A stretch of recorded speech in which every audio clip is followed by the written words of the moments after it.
गोल, Nations leading institute. नमस्कार, मैं विपिन सिंह आप लोगों से मुखातिब हूँ और आज खास मौका है हमारे सामने। हमारे एक स्टूडेंट बैठे हैं, प्रज्ञान समैयार। ये ऐसे स्टूडेंट हैं जिन्होंने इस गोल संस्थान में एडमिशन लिया और इसके बाद इन्होंने जो सफलता हासिल की है, निश्चित रूप से हमारे संस्थान के लिए गर्व का विषय है और हम बिहार वासियों के लिए भी गर्व का विषय है। कैसे एक साधारण छात्र अपनी सोच और इच्छा शक्ति के साथ आगे बढ़ता है और सिलेक्शन तक पहुंच पाता है, हम आज चर्चा करेंगे उस संदर्भ में। मैं पहले आपको बता दूं कि नीट 21 का रिजल्ट जो बहुत दिनों से लंबित पड़ा था वो हमारे सामने आया है और जो रिजल्ट्स अभी तक आए हैं, जो रुझान हमारे सामने आया है, उसमें अब तक लगभग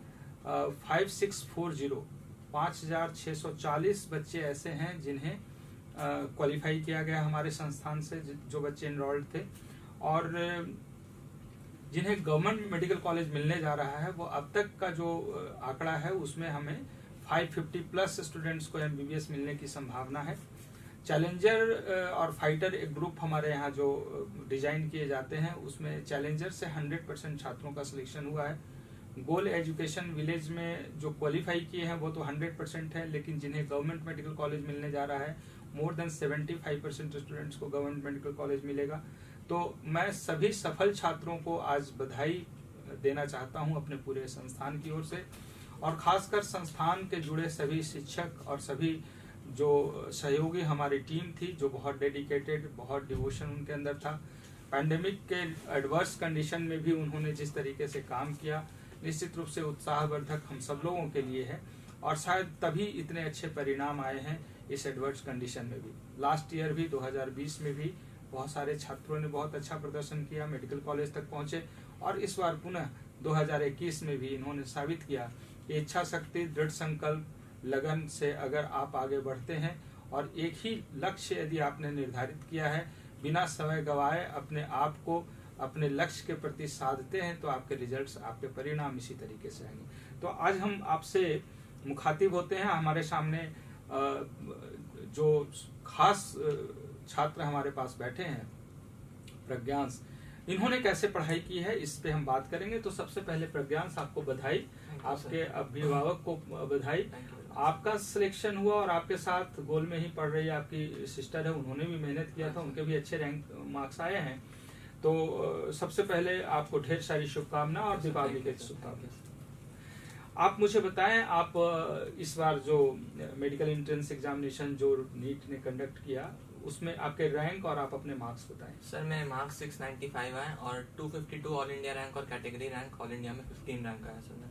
EWS आप 15 रैंक आप लाए हैं, तो कैसा अनुभूति हो रहा है आपको? सर अंदर से बहुत सर अच्छा फील हो रहा है, सबको प्राउड फील करवाया है सर। ये बहुत बड़ा चीज़ होता है कि आप अपने पूरे परिवार को प्राउड फील करवा रहे हो, आपकी वजह से आपका पूरा खानदान खुश है सर। बहुत अच्छा लगता है पूरा। निश्चित रूप से ये प्राउड मोमेंट होता है और खास तौर से आपके ग्रैंड पेरेंट्स जो थे, उनके लिए तो ये सौगात मिल गया जैसा बात हो रहा था। तो ये इस समय आप कैसा महसूस कर रहे हैं जब आपकी ग्रैंड मॉम नहीं है और उनका एक सपना था? तो सर मेरे परिवार ने सर हमें हमेशा शुरू से यही सिखाया कि सर विद्या ही सब कुछ है, पैसा कुछ नहीं होता। आपका विद्या ही आपका पहचान होता है और आपको एक अच्छा आदमी बनना है सर। वो हमें सिखाते हैं कि पैसा तो हर कोई कमाता है, लेकिन आपको एक अच्छा आदमी बनना है। तो सर बस यही लग रहा है कि आगे जाके वो एक अच्छा डॉक्टर बने, समाज का सेवा करें। निश्चित रूप से जिस तरीके की सोच है, ये संस्कार है आपका, और आपके परिवार ने जो आपको सिखाया है वो आपके अंदर दिखता भी है, वो रिफ्लेक्ट करता है। और इन चीज़ों को आपने जो सहेजा है, इसे आगे भी सहेजें। और अच्छे डॉक्टर बनने से ज़्यादा अच्छा एक इंसान बनना होता है, ये आपके अभिभावक ने सिखाया है, ये बहुत बड़ी बात है।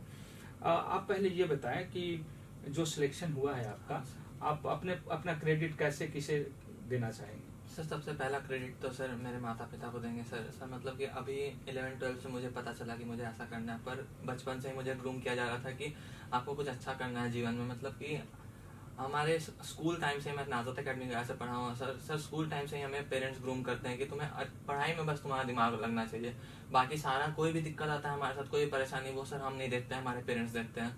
हमें कोई भी परेशानी से सामना नहीं करना होता है सर। उसके बाद सर बहुत बड़ा क्रेडिट है सर गोल इंस्टीट्यूट को, सर पूरी फैमिली को, गोल इंस्टीट्यूट के सारे टीचर्स को सर, सारे एडमिनिस्ट्रेशन को सर, आपको, आनंद सर को, रंजय सर को सर, और हमारे टीचर्स सर बहुत ज़्यादा मदद किया सर मेरा टीचर्स ने, मतलब कि उनके ऐसा टीचर्स सर मतलब कि बहुत ही सौभाग्य किसी के पास हो तब मिलेगा सर, ऐसे टीचर्स मिलेंगे। निश्चित रूप से ये सौभाग्य हम सब लोगों के लिए है कि आप जैसे संस्कारी छात्र भी हमें मिलते हैं जो इतने आदर और भाव के साथ हमारी बातों को आप स्वीकारते हैं और उस रास्ते आप एकाग्र होकर अपने एकात्म पराक्रम के साथ ये जो हासिल किया है, निश्चित रूप से आपकी मेहनत है, आपने मेहनत किया है, आपके अभिभावकों का साथ मिला है। आप सौभाग्यशाली हैं कि आपके इतने अच्छे अभिभावक हैं।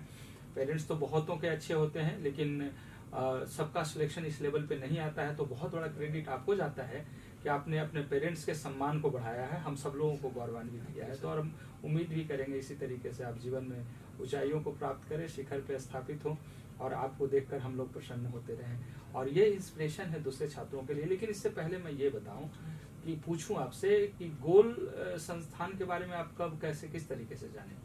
सर मुझे सर एक ट्यूटर पढ़ाते थे सर, वो उनका नाम था सौरभ सर, वो बहुत अच्छे टीचर थे सर। उनका भी नहीं हुआ था सिलेक्शन, वो कोटा गए थे सर उनकी बहन, उनका सिलेक्शन नहीं हो पाया। वो उनकी बहन यहीं से सर गोल इंस्टीट्यूट से पढ़ी सर, वो धनबाद में रहते थे, यहाँ पे गोल में कोचिंग किया उन्होंने, तो उनकी बहन का हो गया सर। तो मेरे पापा ने बोला कि दुनिया जहाँ कहीं नहीं घूमना है, आप पटना से ही आप अपने कोचिंग में जाकर देखो सर। उस साल एक भैया का 32 रैंक आया था सर। हम फिर स्टेशन में आए थे तो बोले कि अगर भैया कर सकते तुम क्यों नहीं कर सकते हो, और ऐसा क्या हो जाता है तुम कहीं के चले जाते हो। तो वहाँ पे कुछ पापा बोलते हैं कि कहीं पे भी सक्सेसफुल से ज्यादा अनसक्सेसफुल लोग रहता है, आपको सक्सेसफुल में आने के लिए आपको सोचना है। और गोल का इतना अच्छा हिस्ट्री है सर। फिर हमारे सभी लोगों से बात किया सर, तो बाकी टीचर्स ने बोला कि गोल ही में जाओ, पटना मेडिकल गोल में जाओ, तो मतलब ये बहुत बड़ी बात आपने बताया कि डिसीजन बहुत इम्पोर्टेंट होता है जब लेना होता है। मतलब हम भीड़ के हिस्सा ना बने, हमें अपने पे विश्वास करना है। और हकीकत तो भी यही है, प्रज्ञांश की सिलेक्शन तो सेल्फ स्टडी का होता है, वो तो संस्थान का नहीं होता है। और आपने सेल्फ स्टडी किया है, हम सिर्फ मार्गदर्शित कर सकते हैं और मार्गदर्शन हमने आपको दिया और आपने उन चीजों को समझा। और बहुत पहले आपके पेरेंट्स ने भी समझ लिया कि रिजल्ट किसी संस्थान में नहीं, रिजल्ट स्टूडेंट में होता है। तो स्टूडेंट जहां से भी पढ़ाई करेंगे रिजल्ट होगा, सिर्फ मार्गदर्शक अच्छा होना चाहिए, सही व्यवस्था मिलनी चाहिए। तो ये व्यवस्था जो गोल से आपने उम्मीद किया था, और कितनी अच्छी व्यवस्था मिल पाई या क्या कमी रह गई? सर बहुत अच्छी व्यवस्था मिली सर, ऐसी कोई कमी नहीं रही सर। हमारे टीचर्स तो सर रात दिन सपोर्ट करते थे सर। और फिर कुछ एडमिनिस्ट्रेशन से दिक्कत, फीस के लिए कोई दिक्कत, तो सर आ जाओ ऑफिस में, यहाँ पे आपका काम हो जाता था। तो सर बहुत ही अच्छी सर। और जो मॉड्यूल है सर, उसमें जो प्रीवियस ईयर क्वेश्चन है, आपको ज्यादा कुछ करना ही नहीं है, बस एग्जाम के पहले सारा प्रीवियस ईयर लगा लो, उसी से मतलब कि टेस्ट ही इतना होता है कि एक टेस्ट वाला जो गलत हो सर, मैंने पहले वो आपने सर वो शॉर्ट नोट सर मैंने बनाया नहीं था सर, मैं टेंशन में था सर, आपके साथ वहाँ मिला था नीचे ऑफिस में, तो आपने बोला कि बस जो टेस्ट में गलत हो रहा है बस उसको लिख लो सर। मैंने उसी को सारे को एक कॉपी में लिख लिया और एग्जाम के पहले 10-12 बार उसको पढ़ लिया, पढ़ने में तो कुछ जाता नहीं है सर। तो और ज्यादातर तुम्हारे डाउट्स वाले जितने क्वेश्चन थे सब उससे कवर हो गए। तो ये आपको हेल्प किया, वो तरीका आपके लिए मतलब हेल्प किया। चलिए बहुत अच्छी बात है। इसके बाद मैं आपसे पूछना चाहूंगा, जो टेस्ट आपने दिए थे उसकी प्लानिंग आप कैसे करते थे? सर टेस्ट की सर, क्योंकि सर 11th से ही सर मैं गोल के साथ जुड़ा हुआ था, सारे टेस्ट देते थे। तो मेरा टेस्ट देते 12th में एसेंट के बाद इतना स्पीड हो गया था सर कि 1.5 घंटा में पूरा पेपर अटेम्प्ट कर लेता था। इतना टेस्ट ही देता था कि कुछ लगता ही नहीं था। वैसे कि पहले फियर फैक्टर होता है सर कि टेस्ट है, और फिर डेली टेस्ट का क्या, फिर डर किस बात का, डेली तो टेस्ट ही देते हैं। मतलब ये मानते हैं कि टेस्ट ज्यादा देने से एक फियर फैक्टर तो सर डेफिनेटली कम होता है, और वो कम होता है तो सिलेक्शन के लिए प्रोबेबिलिटी बढ़ जाती है सर। बहुत सही। कभी ऐसा नहीं हुआ कि टेस्ट में कम मार्क्स आए, रॉन्ग ज्यादा हुए, तो फिर वो तनाव आया हो? सर एक बार हुआ था सर, डीपीपी था सर, पहला डीपीपी सर, उसी के बाद आपसे बात किया सर। ऐसे तो टॉप 10 ही में सर, टॉप 5 ही में रहता था, उसमें कहीं 60-70 में रैंक खिसक के चला गया सर। तो फिर आपने भी समझाया सर, हमने खुद से सर सोचा कि ये बहुत बड़ा चीज नहीं है, एक आध टेस्ट में तो ऊपर नीचे रैंक होना ही है, ये कौन सा बड़ा चीज है। और ये तो सीखने के लिए टेस्ट में उतार चढ़ाव से आपने पढ़ाई को प्रभावित नहीं करना है, बल्कि एक दृष्टि बनाकर एक रास्ते आपने। और एक चीज और सोचे थे कि जो टेस्ट खराब गया सर, वो मेरे लिए और अच्छा टेस्ट हो गया, क्योंकि उससे हम ज्यादा गलत चीज सीखे। जो मेरा ज्यादा नंबर आया उसमें तो हम कम चीज सीखे, लेकिन जिसमें गलत हुआ ज्यादा उससे हम ज्यादा चीज सीखे। तो नीट में तो फाइनल वही है। अच्छा प्रज्ञान से एक बात जो मैं पूछना चाहता हूँ, जैसे मुझे जो जानकारी आपके बारे में और जो बातें आपसे हुई थी कि आपके पेरेंट्स सभी कोविड से ग्रसित हो गए थे, सभी प्रभावित हो गए थे, सभी लोग पॉजिटिव हो गए थे और बड़ा वो एडवर्स सिचुएशन था। सभी लोगों में एक डर था, एक माहौल ऐसा बना हुआ था कि लोगों को लग रहा था कि अब आगे क्या होगा, हमारा जीवन का क्या होगा। और इस बीच में आप पढ़ाई भी करते रहे। क्या अनुभव आपके पास है, थोड़ा जानना चाहेंगे उसके बारे में। सर हमारा घर जो है सर वो छोटा घर है सर, उतना बड़ा हम लोग कुछ सर है नहीं, उतने बड़े आदमी हम लोग सर है नहीं, हमारा छोटा सा घर है सर। तो उसमें सबको अच्छे से रहते हैं। तो हमारा 4 रूम है मतलब कि, और हम लोग का फैमिली है मतलब टोटल 6 रूम है और बड़ा फैमिली है सर। तो सब कोई कोविड से ग्रसित। और पढ़ाई का तो सबको बोल दिया कि कोविड है, चाहे जो है पढ़ना है तो पढ़ना है। मेरे दादू बहुत सीरियस भी हो गए, उनको रात दिन ऑक्सीजन, मतलब कोविड खत्म होने के बाद 2 महीने तक ऑक्सीजन पे थे वो सर। तो फिर तब भी एक भी मतलब कि मैंने सोच के रखा था कि ये कोविड तो आएगा जाएगा, अब जो होना है हो गया, सबको होना है, हम तो कुछ कर नहीं सकते, हम तो डॉक्टर है नहीं और मेरा कुछ काम है नहीं यहाँ पे, हम ना खाना बना के दे सकते ना हम कुछ कर सकते, जबकि हम उस समय कर सकते। लेकिन मेरे घर वाले ने बोला कि नहीं, ये सब कोई काम नहीं करने की जरूरत है, बस पढ़ाई पे ध्यान दो। और उस समय एक रूम में सर हम रहते थे और उसी रूम में सर सुबह से शाम तक बस अपना जो शेड्यूल था उस समय पढ़ने का सर, जैसे कि मेरा शेड्यूल जो पर्सनली बताएं तो सर जब क्लास चलता था ना तो सर 10 बजे सुबह में सर थोड़ा लेट से रात में सोते थे, इसलिए 10 बजे सुबह में उठे, 11 बजे पढ़ने बैठ गए सर, 1 बजे उठे और फिर 1 घंटा अपना नहाना जो भी काम हुआ, 2 बजे कोचिंग से, घर दूर था तो कोचिंग आने में समय लगता था, 2 बजे घर से निकले, फिर रात में वही 9 साढ़े 9 तक कोचिंग से घर पहुंचे सर। एक चीज था, हम आधा घंटा ही बैठते थे, घर जाके बस आधा घंटा रेस्ट करते, 10 बजे से फिर पढ़ने बैठ गए और 10 से 2 ढाई 3 जो भी 3 बजे तक लगभग पढ़ते थे। और कोविड के समय भी सर ऑनलाइन क्लास तो उसी समय पे हो रहा था, तो हम उसी शेड्यूल को मेंटेन किए। तो ये बहुत बड़ा मैसेज है प्रज्ञांश आपके साइड से कि अगर आप एडवर्स सिचुएशन से भी जूझ रहे हैं और आपके साथ बहुत परेशानियां भी हैं, लेकिन एकाग्र हैं, आप एक रास्ते चलना चाहते हैं तो यहाँ तक पहुंचा जा सकता है, इतने अच्छे रैंक स्कोर किए जा सकते हैं। आपने लगातार जो शिकायत होती है बच्चों की कि पढ़ाई करते हैं, हम ट्यूशन कोचिंग करते हैं, उसके बाद मुझे सेल्फ स्टडी का टाइम नहीं मिलता है, आपने 10 बजे से 2 बजे तक पढ़ाई आपने लगातार किया और वर्षों तक किया, मतलब 2 साल आपने किया और उसी का परिणाम इतना अच्छा आया है। तो मुझे लगता है कि ये बाकी छात्रों को भी समझना होगा कि अगर आप कंसिस्टेंट अपने स्टडी को करते हैं और जो परेशानी, तनाव और दबाव या किसी तरीके की परिस्थितियां आपके सामने आती है, उससे जूझकर अगर आप बढ़ने की कोशिश करते हैं तो आप प्रज्ञांश के जैसे एक बहुत अच्छे रैंक लाकर दिल्ली एम्स तक पहुंचने की जुनून, जज्बा जो आप संभाले हैं वो आपका पूरा हो सकता है। हम उम्मीद करते हैं कि प्रज्ञांश को जो मार्क्स मिला है, इस मार्क्स में दिल्ली एम्स तक ये पहुंचेंगे। लास्ट ईयर भी 2 स्टूडेंट दिल्ली एम्स पहुंचे थे, ये सौभाग्य हम सब लोगों के लिए है। लेकिन देखिए, किसी भी छात्र को वहां पहुंचने के लिए, वहां तक पहुंचने के लिए जरूरी होता है पहले उनके आत्मविश्वास कैसा है। तो हम जो समझ पा रहे हैं, और यही मैं इस इंटरव्यू के माध्यम से आप तक पहुंचाना चाहता हूं कि कोई भी स्टूडेंट प्रज्ञांश बन सकता है, लेकिन इनके जैसे वो त्याग, तपस्या और उस तरीके से जुनून के साथ आगे बढ़ने की क्षमता होनी चाहिए, सोच होनी चाहिए। निश्चित रूप से इसके बाद आप भी वहां तक पहुंचेंगे।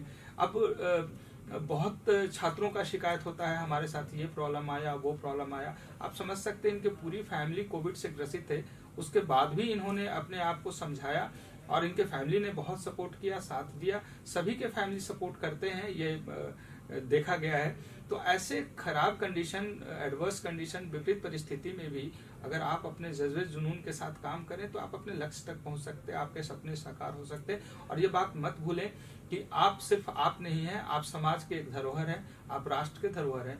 तो राष्ट्र का धरोहर बनने के लिए आपको त्याग, तपस्या तो करना ही होगा। छोटी छोटी परेशानियों से दूर हटकर अपने आप को समझाकर वहां तक पहुंचाने की कोशिश करनी होगी।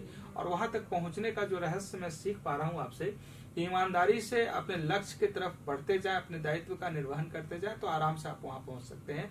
ये हमारे जो समझ आई है इस प्रज्ञांश के साथ पिछले 2 वर्षों में काम करते हुए, अपेयरिंग में ये रिजल्ट लिए हैं।